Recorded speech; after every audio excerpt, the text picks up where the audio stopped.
Yo. It's been a minute. We back on the corner, the other corner, the controlled corner. It's been a while since we've been in here. We had to spray Phil insides with Lysol. We had to spray his lungs and I'm damaged. with Lysol. I'm damaged. But it's a long time. We back. You know it's real when you see that countdown going. I don't know, man. It feel good to be back. It feel good to be back. It's like a good anxiety when that countdown happens. Yeah. I'm a little rusty. I'm a little out of practice. I ain't gonna lie. You know, I just been going at my own beat Well, for the past month and a half. Do they still die if they die? No, they still die. Okay. I don't care enough. But it's also principles and parameters. Got it. You understand? Like, if you ain't got none, you better learn you something. There's always principles and parameters at the end of the day. If y'all haven't paid attention to the commonality to what I talk about and the stuff that really gets under my skin, it boils down to principles and parameters. Unfortunately, this world lost its way, and that has a lot to do with it. But we ain't gonna get on no soapbox with that. But it feel good to be back. If they die still. We got a lot to talk about, man. It's a lot of foolishness going on out here. I don't know what's wrong with people. But we're going to talk about PFC. What that stand for, Phil? That stands for Prefrontal Cortex. We're going to get into it. Y'all going to see the correlation. You know, the correlation with that and the dopamine, but we're going to get into that. That's going to come later. But a lot of this stuff still applies, and it's still going to be like, yeah, something wrong with their medulla oblongata, too. But like I said, we got a lot to talk about. It feels good to be back in the studio. I can actually present things the right way. You know what I mean? I feel like I've been cheating y'all lately. But thank y'all for sticking with me. Thank y'all for still engaging and still showing up. I appreciate that. We're back in full effect. Wait, I got to give him this. Phil, let's go right into it, man. What we got first? All right, we were talking about this off the air, but that I don't know if you want to go with that. It don't matter. Pick something. I want to hear about your story about that girl that was missing. No, that's gonna come. That's gonna come at the end. We're gonna do the videos first. All right. You an NBA fan, right? Everybody is. Yeah. I think everybody pretty much, kind of, sort of, to some extent, watch it. All right. So can you tell me what the hell this is? On this week's MDM, we'd like to present you a new segment. What the fuck was that?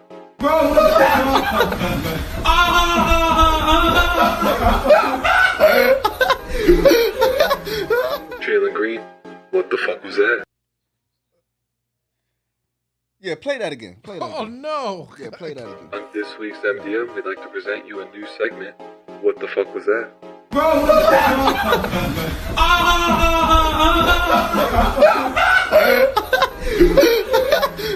Jayla Green, what the fuck was that? I'm flabbergasted. I ain't even gonna lie to you. I don't know what that was. When I seen it, I was really lost for words, which is it takes a lot for that to happen. I don't know what part of the game is that. I don't know. I don't. It looked like they was in a locker room, like they was on a training table or something, right? Yeah, or like a dorm room almost. Yeah, it looked like, but that man had toes in his ears, mounting them, simulating sexual activity. And everybody in there is laughing. Like, nobody found this crazy. Like, even when you're on the court or you playing football, whatever the case may be, you make a good play, somebody slap you on your behind. Even that gets a little like, hey, yo, calm down. Like, you know what I'm saying? Like, even that can get old. Like, okay, thank you for acknowledging a good play, but we ain't got to do all that, right? But what part of the game is that where you mount a man on some weird stuff like that? And you're laughing. Both of y'all laughing. None of y'all find this weird. You got people, dude on the bed laughing. Whoever recorded that, like, he had to tell him, yo, I'm about to go do this to dude. And he was like, oh, let me record it. And you thought it was a good idea to put that out. The other guy's like me next. I mean, you might as well line it up. You might as well just they might as well make a movie at that point, because he already don't. To me, he don't penetrate you. In my mind, he don't penetrate you. So you might as well just go all the way now. Like ain't no turn backsies. You might as well just go all the way that way. Don't be out here messing with black women, passing them diseases and all that weird stuff around. You keep that over there, and y'all do what y'all do. Like that's where the problem coming at. People don't got a problem with people's sexuality. It's where you want to live a lie and you want to pass all these diseases around because you want to live a double life. It's called download, right? Yeah, it's called closet, download, weird stuff, whatever it's called. That's their business. Like I don't even care about that. Like I ain't no homophobic dude. Like that's y'all business. I don't care about that. But I just don't see the humor in that. Like I don't. So what happens? Like I don't even know if dude got kids, but if dude got a son and his son watched that, like one day his son, no, the internet lasts forever. You know what I mean? There's no deleting that. So his son watches that and like, yo, dad, what was that? Like, dad, what time you on? But you're gonna have other kids that probably look up to dude, emulate that. Because they don't, you know what I'm saying? He doing it, they laughing, they think it's funny. I don't see no humor in that. And the dude he did that to, I guess he got traded like the next day or something. I don't know. I didn't fact check that.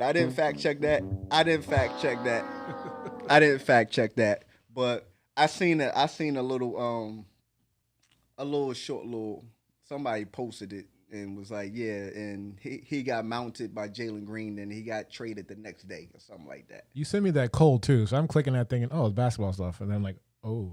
Yeah, that ain't got nothing to do with the sport. That's some other type of sport. They change sports. That's something else. I don't know what that. Listen, that ain't none of my business. That part, like, listen, I don't want nobody to come picketing and holding up signs and all that. That ain't kind of time I'm on. I just don't understand the humor. Like, I don't see where that's funny. Like, I don't. Once again, I'm flabbergasted. Yeah. That was a flabbergasted moment. Yeah, go to the next one. I'm stuck. I'm cool it's okay. on that. So you've heard the term medical tourism, right? Yeah. Have you ever heard of the term criminal tourism? Yep, absolutely. Okay. Well, here's a little vid about criminal tourism. Where's the sound at? Uh-oh, we need the sound, Phil. It should be playing. Come on. Hold on. I'll get back to you. He out of practice, too. I know. Hang on. See what happens? We all out of practice. Don't hold us to that right now. Just like, it's been a minute. We all out of practice. I make him work. A lot of people don't make him work. It should be playing. Hang on, man. I don't know why it's not playing. Yeah, I can hear. Suspects there now. We go. Okay. Remix. Starting over. We're going to edit that out. So-called crime tourists, they say, have traveled to that county to break into homes. They say they've identified a trend now carried out by criminal rings from South America. This is video here of a burglary from Saturday on Wild Cherry Lane in Wilmington. Investigators say most times the homeowners are not home at the time the crime is carried out, but there have been instances where the burglars pose as delivery drivers or utility workers to gain access. Working with federal agents, Newcastle County Police have arrested several suspects now and have identified numerous others wanted for the crimes. Police say thieves typically ship the items they steal back to their home countries or try to sell them before they leave the country themselves. I had this happen to me almost. So can I tell the story? Go ahead. So I was away, right? And my wife got a knock on the door. It was a guy saying he was from Spectrum, right? He had the magnet on the car, mm-hmm. and he wanted to come in the house, mm-hmm. and she wouldn't let him in the house, right? He was saying he was there for an audit, right? Mm-hmm.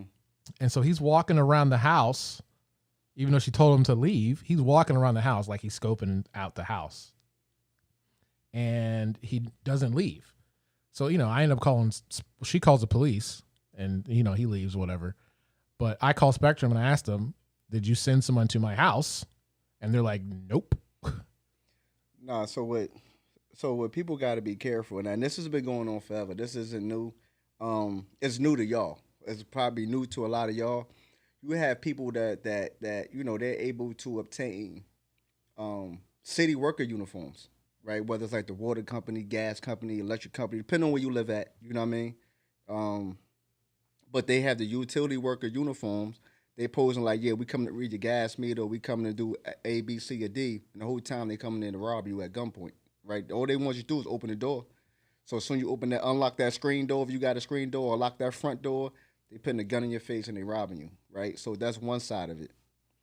So you got to be careful. If it seems off, and they know they got UPS uniforms, they got FedEx uniforms, because they know somebody that worked there and they got them a uniform. You know what I mean? Like it's very simple. Or they bought a uniform off somebody, or they was an ex-employee. Like there's a myriad of different ways how they obtain these uniforms, right?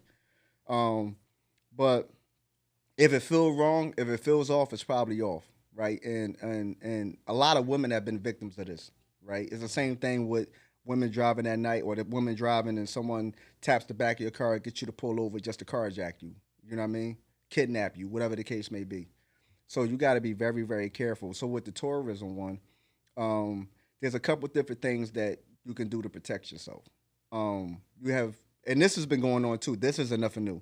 So this South American ring thing, this is probably new, but people robbing people's houses when they go on vacation has been going on forever. Like that's not no new phenomenon, right? But one thing you can do is go to the post office and hold your mail, because people see mail stacking up in your mailbox. You got one of those mailboxes when anybody can access it.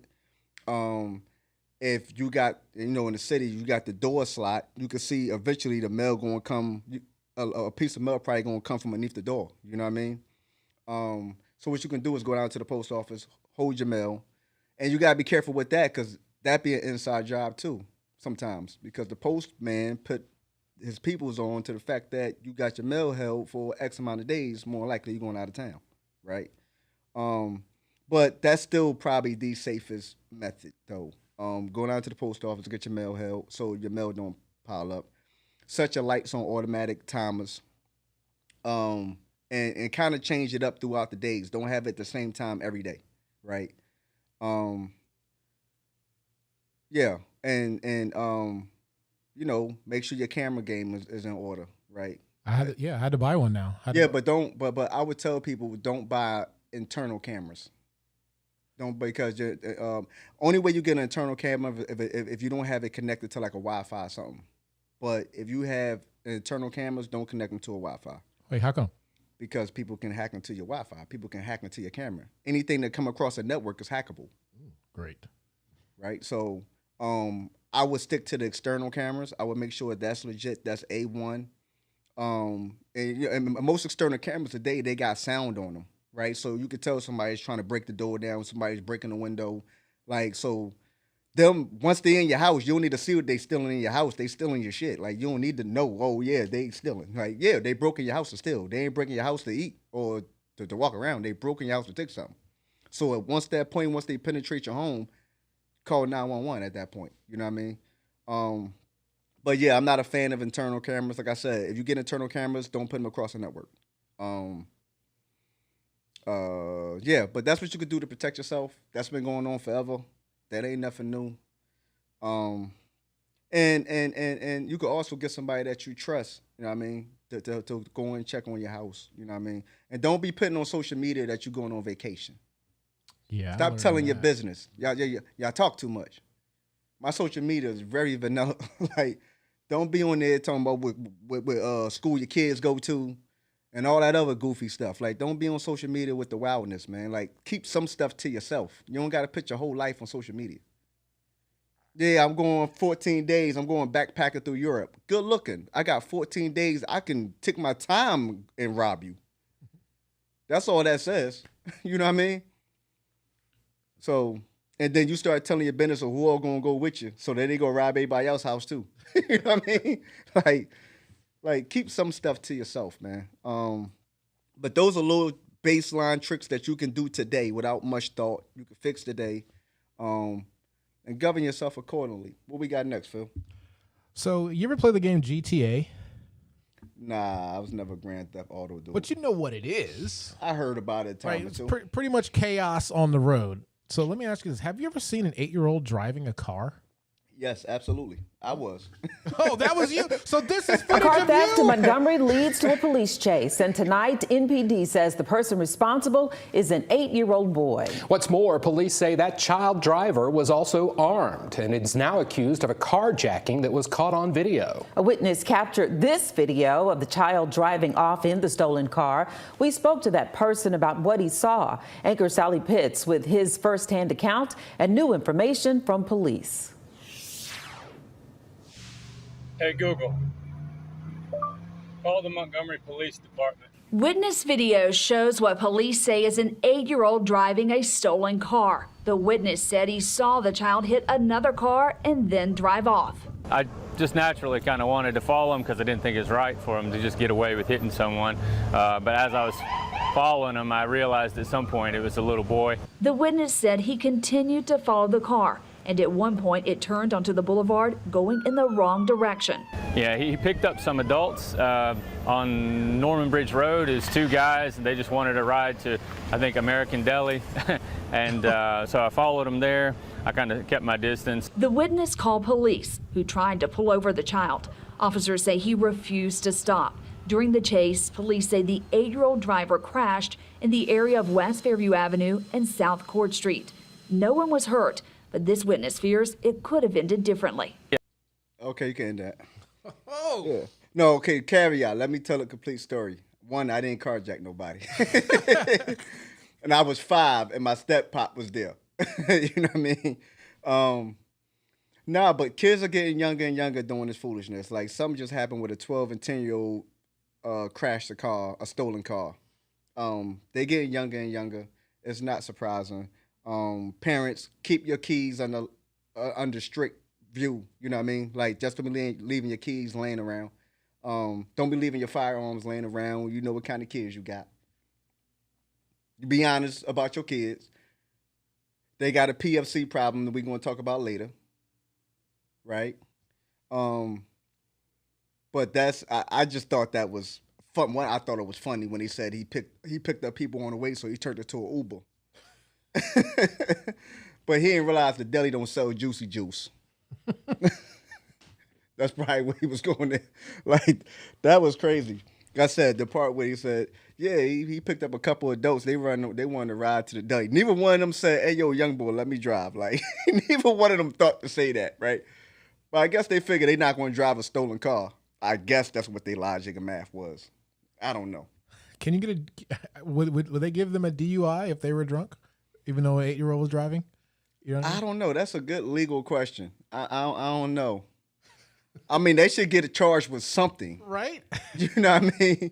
Contribute to the delinquency or accessory after the fact, probably at the bare minimum of a stolen vehicle. You know what I mean? You know that, and that was a felony with the carjacking. So maybe they get a accessory after the fact charge. But so he called people. He had to have called people and said, "I'll pick you up."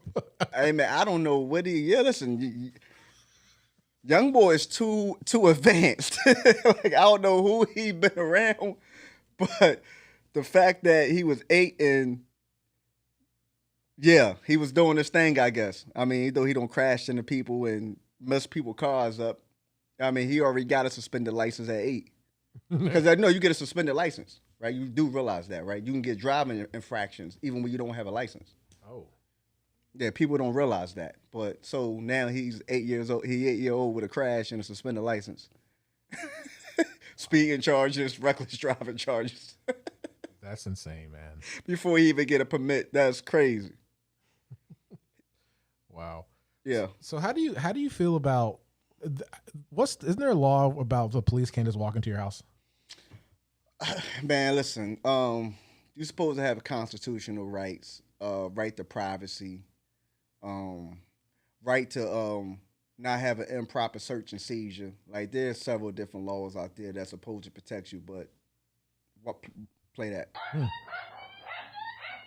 2 siblings, a 19-year-old and 14-year-old, handcuffed by LA County sheriffs at their home in San Gabriel. These siblings were briefly home alone on October 22nd while their mother, Sadie, went to get breakfast. Sheriffs showed up at their apartment complex going door to door after getting a call about a disturbance. According to Eliza Cordova, the sheriffs let themselves in because the door was open. This Blink video shows Eliza speaking with sheriffs. Then you hear her mom trying to get sheriff's attention through the camera. Hello? Hello? Eliza is put in handcuffs. As her brother tries to record, a sheriff grabs his phone. They then push him against the building and put him in handcuffs. He got fingerprinted. A 14-year-old took into the men's jail without, like letting him know his rights. When Sadie and her husband arrive back to the house, they're filming. And when they ask to speak to the watch commander, they detain her husband. The Cordova family says they've reached out to sheriffs with more questions, but haven't heard back. They posted the Blink video on TikTok to try to get help. After getting an overwhelming response, they're now suing the sheriff's department. Yeah, I can't remember if I just came across that video or somebody sent me that video. I can't remember off the top of my head right now. I want to say I got sent that video. So what do you think about it, though? The police, I mean, it's sad because I don't like putting everybody in one jacket. I hate that stereotypical broad statement type of outlook on things, right? Viewpoints, but something got to be done, man. Like it's no way you go in someone's home and arrest kids, like no parents on site, no justification for it, not even reading Miranda rights, which everybody you put in cuffs. I mean, once you detain them at that point, definitely once you take them to jail, you supposed to Mirandize them. My understanding, they don't even know what that was even about. You know what I mean? Like, what was the justification? What's the charges? What's the probable cause? Like, all the important questions. And then I'm coming home. I'm coming back to the house after you don't want in my home and lock my kids up, and you want to get mad at me for asking for a watch commander? Like, maybe I'm missing it. Like, I really don't understand what's going on with the police today, and you wonder why it's a us versus y'all mentality. Like, and I know they're going to say this is, this doesn't take away from the good cops. It do take away from the good cops. Because you probably had some good cops or quote-unquote good cops on that scene that didn't step up and intervene and do the right thing. So at that point, you're a bad cop. You can't play both sides of the fence. You're on one side or you're not. And I do understand the reprisal. I understand people, they losing their jobs or they being ostracized. And I understand all that. But somewhere in there, you got to stand up for what's right. And if that's the cost of paying for what's right, then it was a justifiable cost. But at what point do people stand up and say, we got to do the right thing? Like, no matter what it costs me. Like, we had this conversation last week, last Thursday about similar things. Like, at what point in time do people realize, like, I'm going to lose some money? Okay, well, behind this same conversation, people have lost their lives. So who paid the bigger price? So what point in time are you going to start worrying about? Like, I'm just a firm believer. When you do the right thing happens back to you. I'm just a firm believer. Like, you may go through some trials and tribulations because of it, but at the end of the day, you're going to come out cleaner and better on the other side for it. Just the way I believe in laws of the universe. But at some point in time, something got to be done. Something got to be said, and people need to stop talking.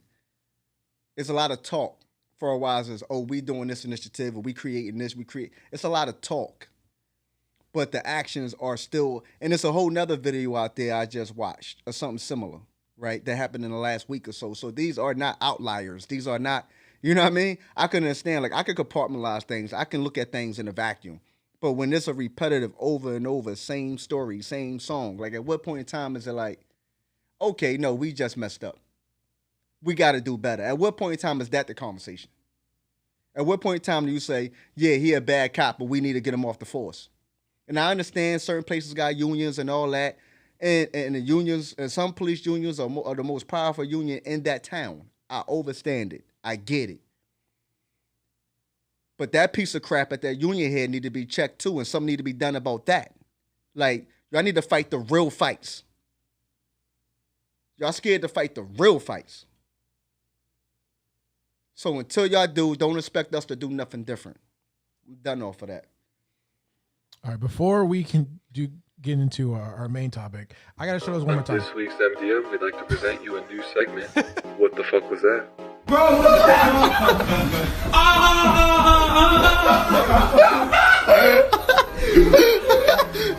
Jayla Green, what the fuck was that?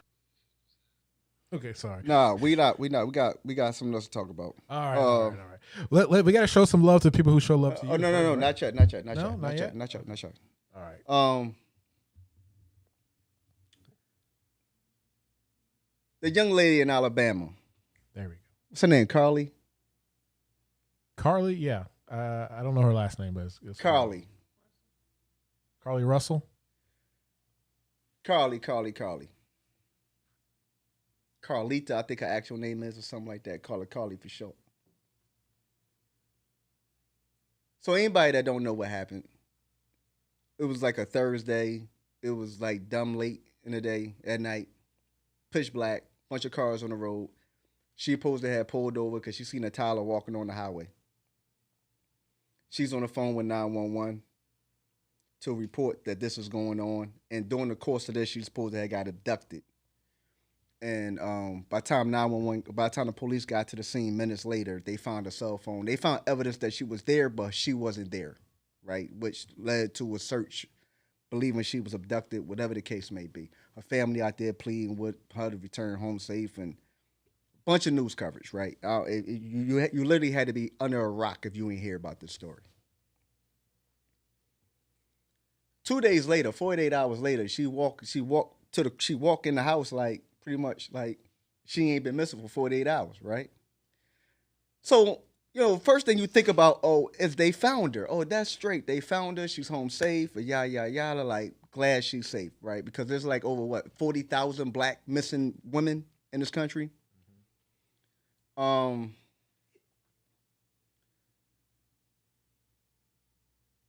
so she gets home safe. So you're happy, you elated, for her family, because that story doesn't end like that, and oftentimes.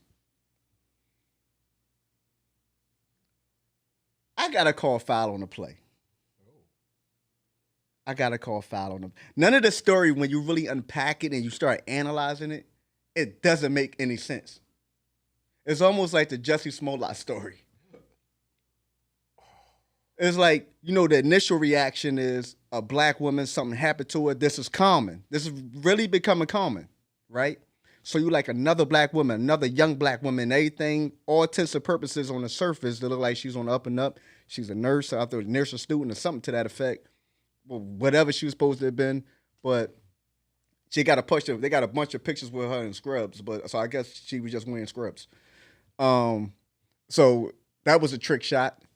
And they got these other pictures where she clearly going out at night partying, which ain't nothing wrong with having a life and going to the nightlife. But, she dressed like she was part of the nightlife, right? There ain't nothing wrong with that. I'm saying that. But the whole toddler thing, they never found no evidence of a toddler being there. No one else seen this toddler on the road. Let's be clear. No one else reported seeing a toddler. Out of all these cars, you've seen the traffic. They got a video. I should have pulled that video, Phil. They got the video of her in traffic. She's putting her blinker on to go to the right shoulder, and she's on the right shoulder with her hazards on. And it's a bunch of traffic outside. She's the only person that reported seeing a toddler on the side of the road. And then 48 hours, yeah. Appreciate you, Phil. So you see her, that's what the hazards on, right? That's her. And nowhere in here is there another vehicle that approaches. Like there is, it's just weird.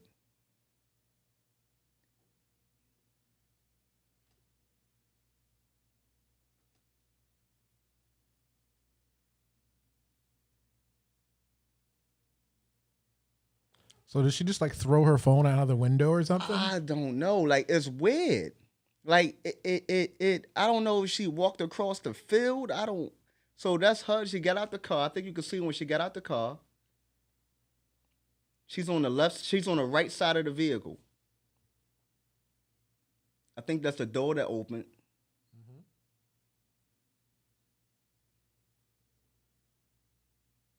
This is on the highway. No, this is on the highway. So this is the highway cameras.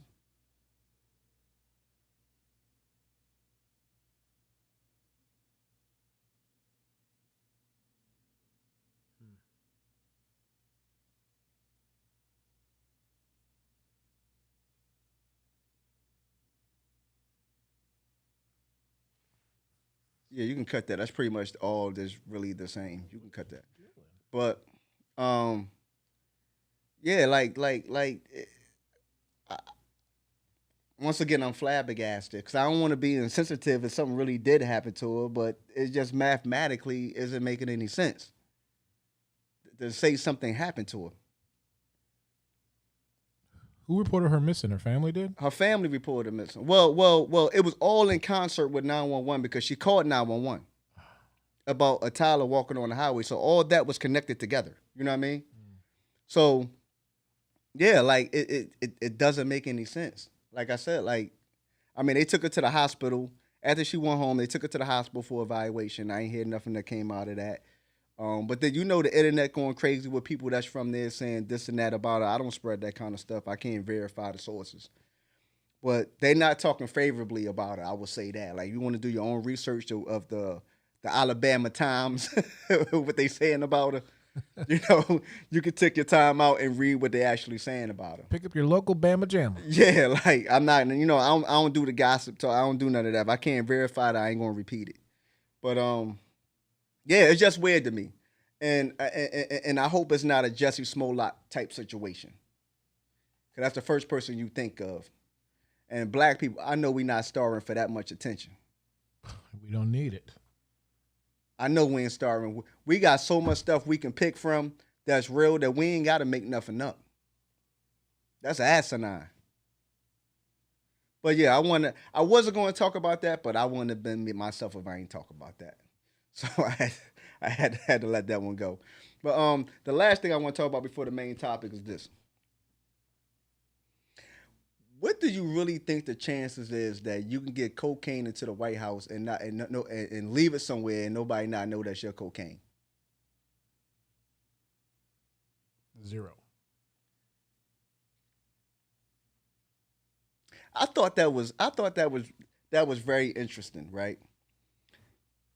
So anybody don't know what I'm talking about? Like 3 weeks ago, they found a bag of cocaine, like a little baggie, personal use of cocaine, on a table or like by lockers or something like that in the White House. Somebody left it by mistake. Probably naturally they carried the one for it. They want to get high in the White House. That probably was a bucket list thing. I don't know. But it was found in the West Wing, right? And you gotta be careful. And you gotta understand what's going on in the West Wing. The West Wing is where the Situation Room is at, and it's a whole lot of. That's where a lot of business is handled in the West Wing, right? So the entry to the West Wing, like soon as you go through there, you go straight through a metal detector, right? It's a secure door. You got security right there, right? You got Secret Service and police right there, and you go through a metal detector. And understand, these metal detectors ain't your regular metal detectors. They can see the bone density. They can check the bone density to see if you lacking calcium. Like, that's how in depth this camera is. This isn't your average camera. Right, so one, I find it hard to believe that they didn't see that baggie in the pocket or wherever it was being concealed at. Let's say it was hidden in the wallet very well in between a bunch of stuff. Okay, I give you that. But you empty everything out your pockets, like you do that, whatever. Like you're going through the airport, but I'm telling you, the imaging is dumb, right? So then it's a set of lockers, right, where you got this whole while, you got nothing but cameras focused in on you, right? On this whole wing, there's nothing but a bunch of cameras. And I'm talking cameras. So somehow you leave a bag of coke and they can't trace the coke back to nobody. I thought that was very, very interesting. I wonder really who they covering up for. No, I really want to know who they covering up for. Because the first person somebody might think of is Hunter Biden, because he a drug addict, right? He really is a real life drug addict, right? But the family, to get to the family residence, that's a whole nother entry. You know what I mean? So he wouldn't have came through that part. So I wonder who official visitor or person that worked there, what have you, whatever, either one, who cocaine that was and who they covering up for, because they covering up for somebody. And we're not gonna act like this is the first time cocaine has been in the White House a whole lot. Because you think Marilyn Monroe and JFK went in the pool getting high, you out your mind. Oh damn, I shouldn't have said that, huh? Damn. There I go. See, I'm back. I'm back. I'm back. But don't we not gonna fraud like this the first. They just found, I think a month before that, they found weed. Oh, so it's got to be an employee. You know what I mean? Like somebody is waiting to get to the White House to get high, because maybe that's a whole nother euphoric, like the whole nother dopamine experience. I don't know, but we not gonna act like this is new. I mean, that's how cocaine started in the country, from the White House, ain't it? Ain't that the origin? I think so. Reagan and Oliver North and all of them, when they was putting that play together. That started in the big house, right? I think you're right there. So I feel to believe that cocaine was coming in the country and the president wasn't curious, like, yeah, I know I'm funding an illegal war via cocaine, via the black community. But I don't know what cocaine looked like. But he know what cocaine looked like, because he was a Hollywood dude, right? First, right? You know that. People know that, right? Mm-hmm. He was an actor. They was the biggest powder head, right? Hollywood, Wall Street, like, never mind. I don't want to go too crazy. Let's go ahead and get to the sponsorship, man. All right, let's show some love to people who show love to you. I got to show love to the Advanced Chemical Sensors crew. I think there was an issue with my shipping, because I haven't had a chance to talk to your boy yet, but I haven't had anything. I sent you his number. He's waiting for you. You certainly did. He's waiting for you to call him, bro. So I definitely got a call. But if you're unfamiliar with what this is, I actually had mold in my son's room, causing him to cough all the time. And this test right here is really, really simple. You get it in the mail, you open it up, put it in your problem area, you wait 2 days, seal it up, send it back, and you're supposed to get your results. And hopefully nothing was too bad. But I think this is a super creative and innovative idea, and it looks like a lanyard that you see people wearing at the hospital. And you literally just put it in the problem area, and you're good to go. I think it's a great idea. But yeah, Advanced Chemical Sensors. And now we got your favorite guy. Here you go. Jones Nelson. If y'all don't, I've told this story a couple of times, but the origin of this business was created for a grandson. It's building that generational wealth. It's a black man out here that's not just out here talking about building generational wealth, but actively pursuing it and trying his best to, make sure his kids and his grandkids get a start that he didn't. It's just a dope. Support it the best way you can. Tell him I sent you. That's right. All right. So,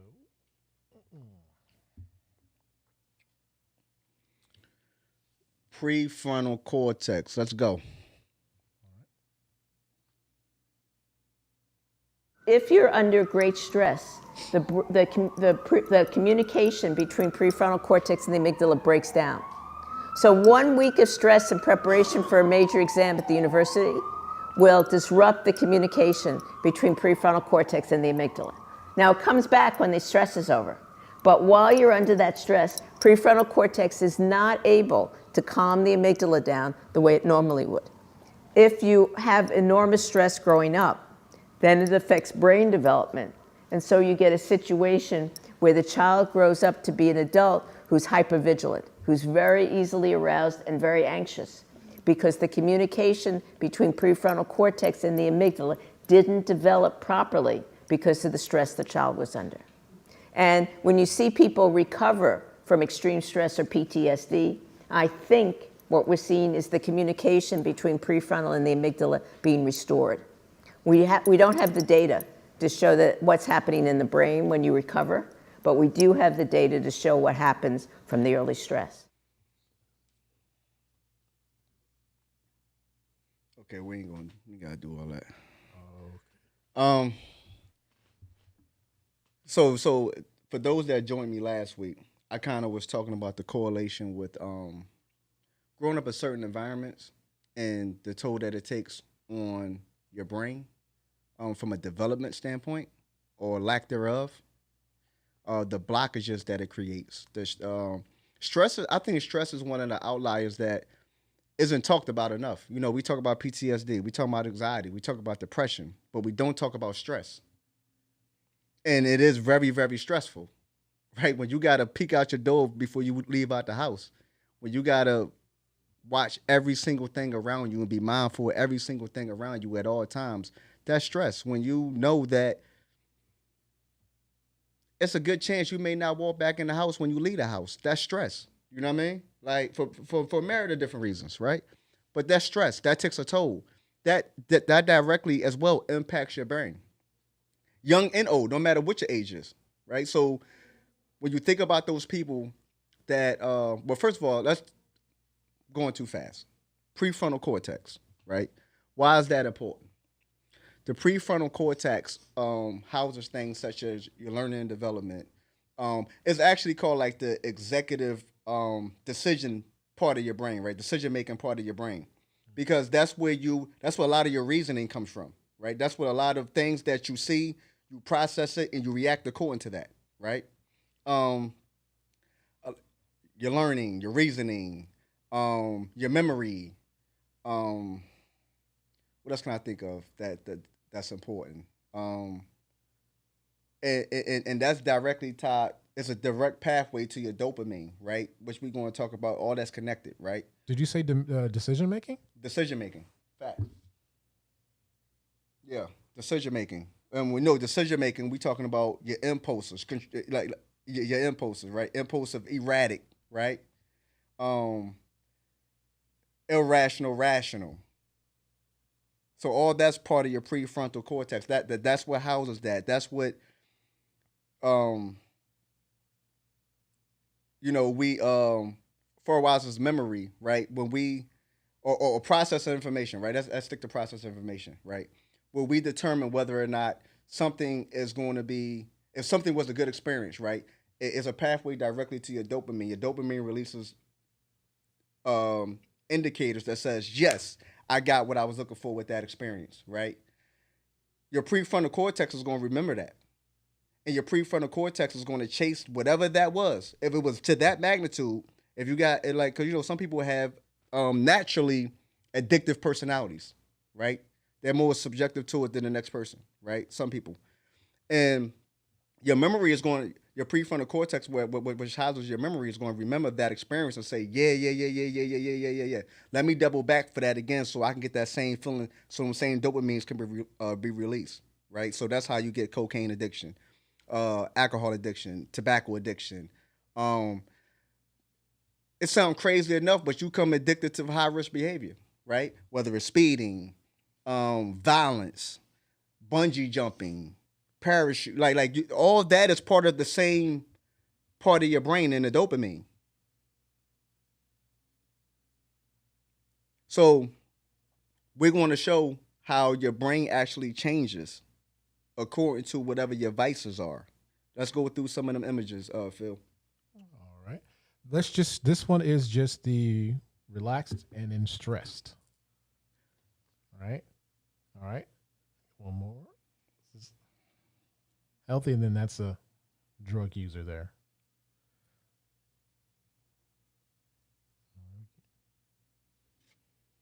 Look at that. That's insane. That's insane. Yeah. See all that purple, all that yellow decrease? Like that's crazy. A couple more here. So this is a different one. So a meth user, so it'll go from left to right.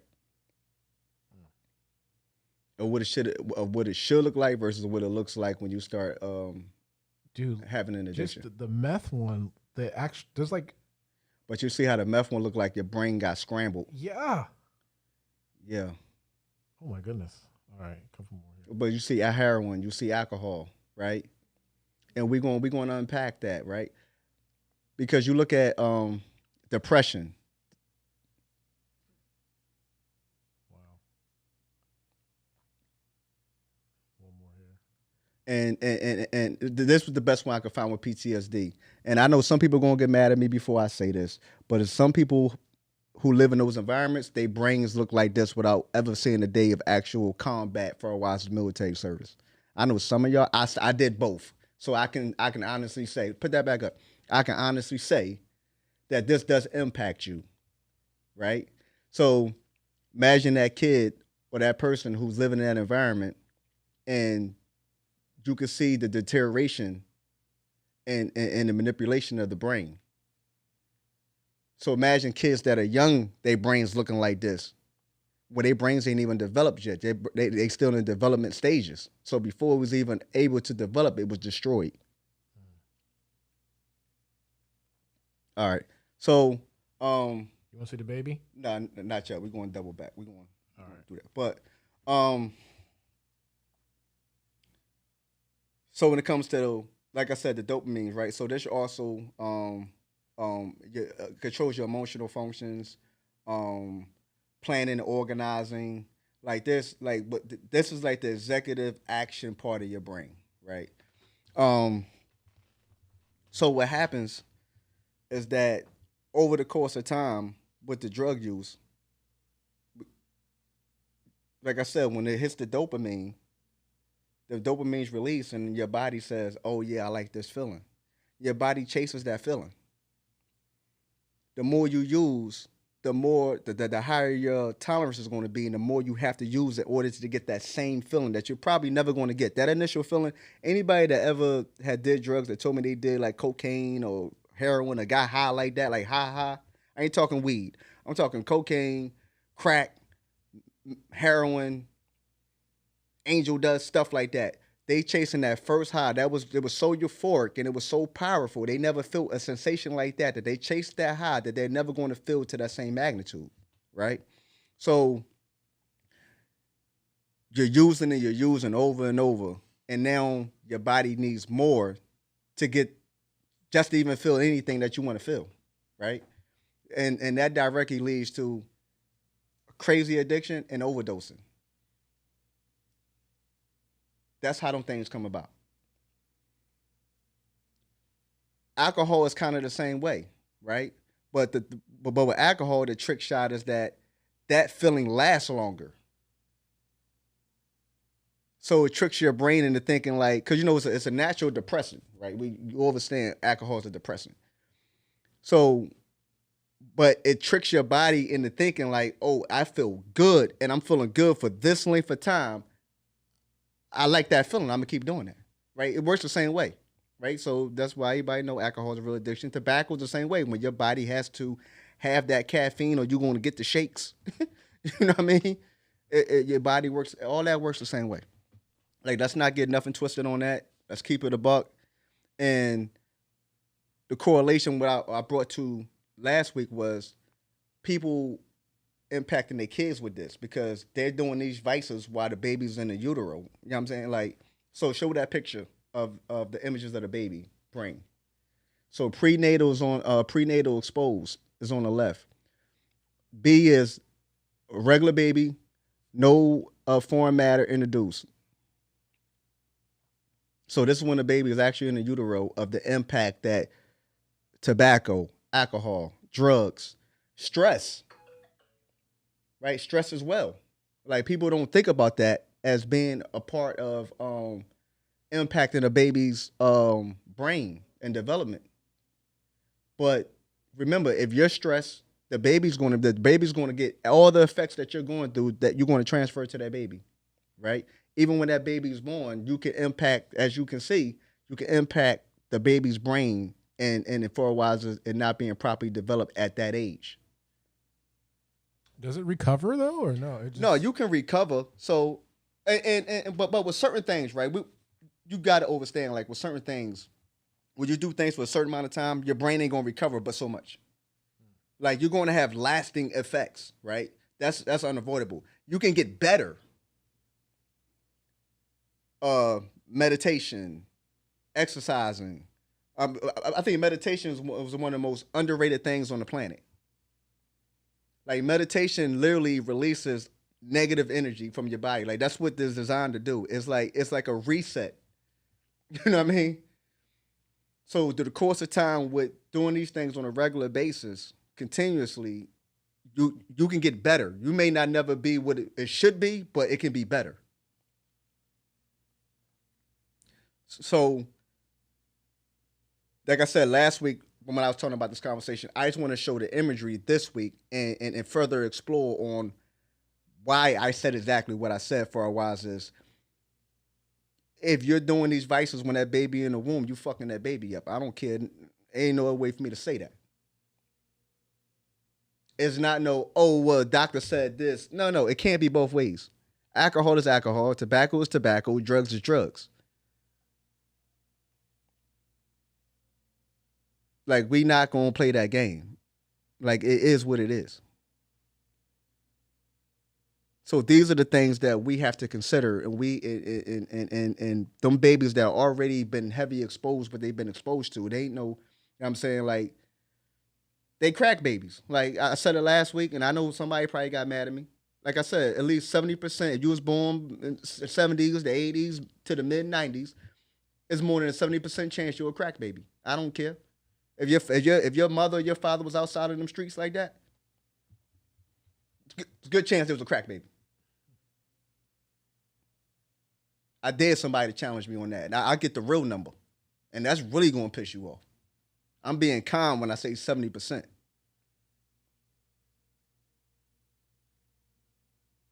These are the things that these kids are already born with. You're already born a step behind, but you're already born even further back because of vices of parents or parent.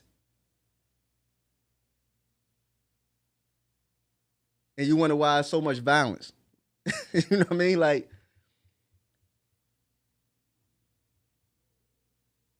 that part of the brain was never developed properly. That's the reason why I wanted to show that illustration. Because there's a direct connection. That part of the brain was, and there's other parts of the brain that impacts. I just started with this. Because I thought this was, to me, it's the easier one to explain. It's the layup. You know what I mean? But it's a direct correlation to mentalities, to, like when you say you are a product of your environment, that's a fact. Because you're still going to walk, you're never going to be but so well. A lot of ills you're going to die with. You could just learn to manage them, maybe. You know what I mean? But it's there. Like, it's never going to develop at the rate that someone who didn't experience trauma or those instances, you know, what their brain looks like. Same age, same sex, same race. You know what I mean? Your brains are going to look totally different at 25, at 30, at 35, at 40. Your brain's going to look totally different. Your behaviors are going to be different. The way you process information is going to be different. It has to be.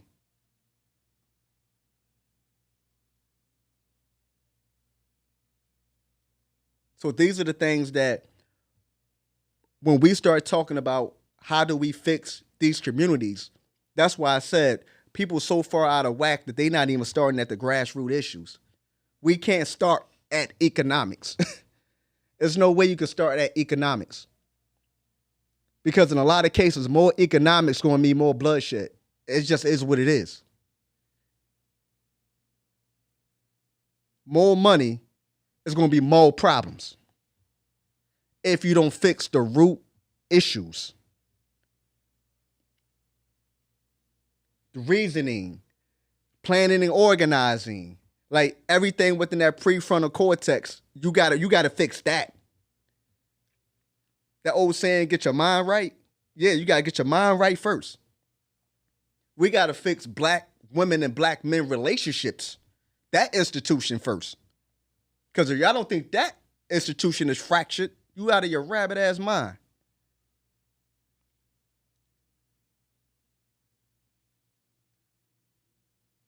Y'all going crazy online for dudes that's out here women bashing. Y'all going crazy online for women that's out here men bashing. Those YouTube channels got the highest number of subscribers. People attentively watch that and hold on to their every breath and act like that doesn't go into their household or into their relationship or their marriage. That energy got to go somewhere. That's the way the laws of the universe work. Sorry to be the bearer of bad news. You can't compartmentalize that. We got to fix that issue. I don't subscribe to that. I don't watch none of that. I only like the conversation. I really don't. I don't even like the conversation. I don't like black man versus black woman and black woman versus black man. I don't like the conversation. When did we become ops?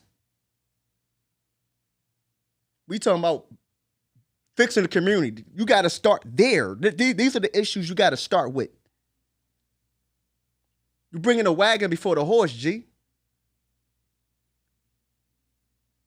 You building a house on a mud foundation, on quicksand. It ain't never worked. They ain't never worked nowhere. Now, I don't watch that stuff. I don't subscribe to that stuff. I don't subscribe to the conversation. Black men need to relearn on how to respect black women, and black women need to relearn on how to respect black men. And there's enough faults on both sides of the table. I keep shit a stack, man. I ain't one of them.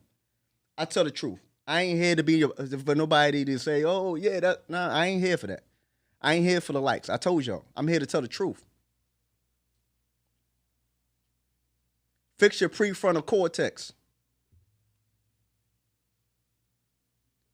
Principles and parameters.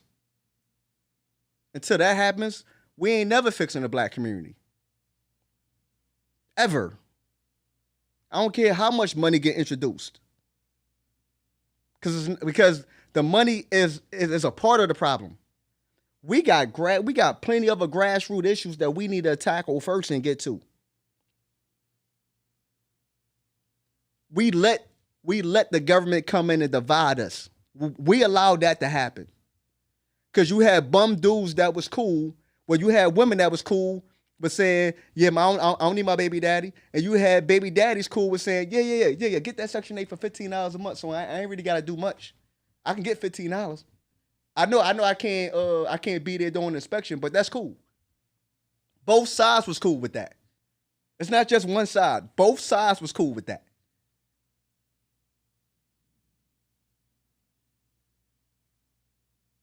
So we allowed this to happen. So then we got to do the work to fix it. It ain't going to fix itself. And we can't keep pointing the finger.